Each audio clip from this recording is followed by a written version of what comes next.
Welcome back to the channel and welcome back to another quick pick prediction video. In this video, I'll be predicting the bantamweight bout between Petr Yan versus Sean O'Malley. And I see this one right here is I'm gonna go average confidence Petr Yan.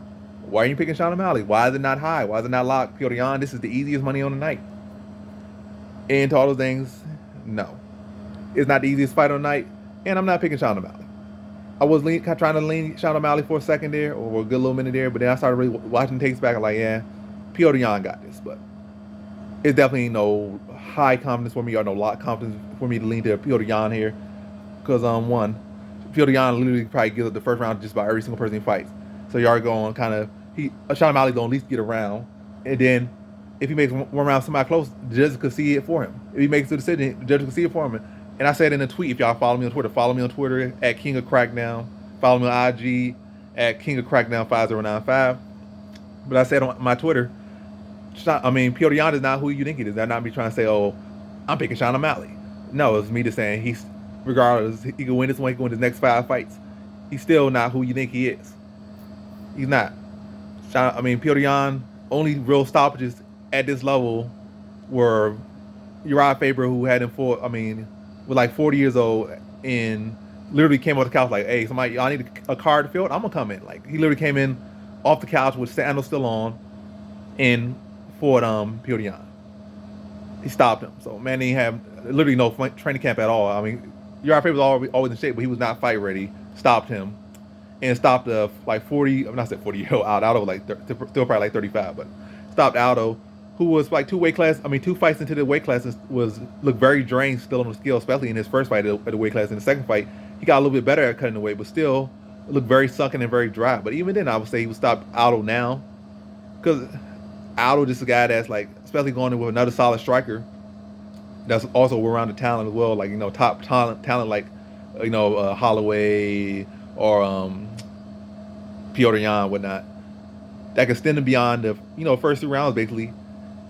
He kind of turns into a punching bag in later rounds, and that's similar what happened in that fight. So, already on top of weight class, but nonetheless, hasn't really been stopping these younger guys. He didn't stop Sandhagen. He obviously didn't stop Aljamain Sterling. Well, you could say he technically stopped him with the legal knee, but he has, and even Jimmy Rivera. Like Jimmy Rivera's a solid talent.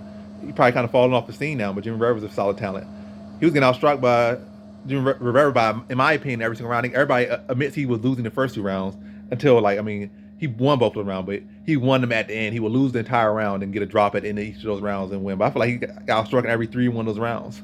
And then in every 3 of those rounds, he got a drop at the end of the round or something like that. But my memory might be a little bit foggy, but I definitely remember him getting clearly outstruck at least 2 in the round. I definitely think it was 3rd as well, but clearly 2 rounds he got struck through those 2 rounds and got a drop, but still no stoppage. All I'm trying to say is, against guys that aren't over the hill, he has no stoppages over there. You can say, oh, he fought Andrade, but Andrade has never been.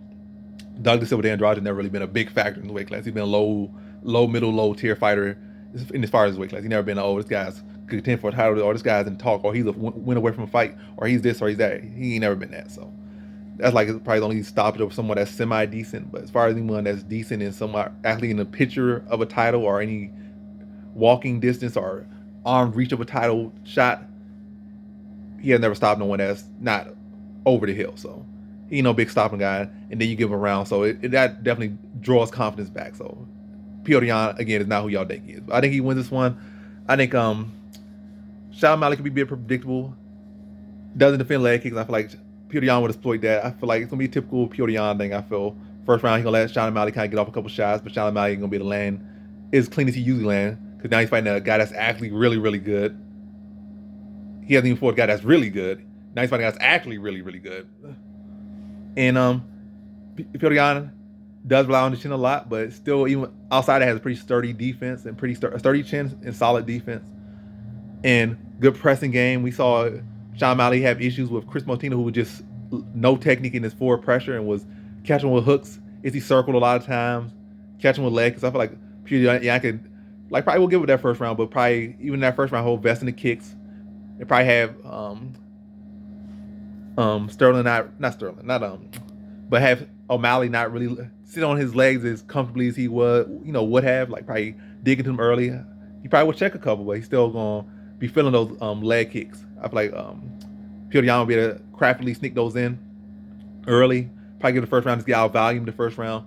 Then once he gets a little intel in the first round, I still start seeing pressing O'Malley, catching shots with his high guard, rip him to the body, rip him up top, throwing combinations, then extend the combination and catch him with a long hook as he circles sometimes, probably hurt him, wobble him, and to force him to just cover up and try to use head movement to slip and try to survive some shots and combinations.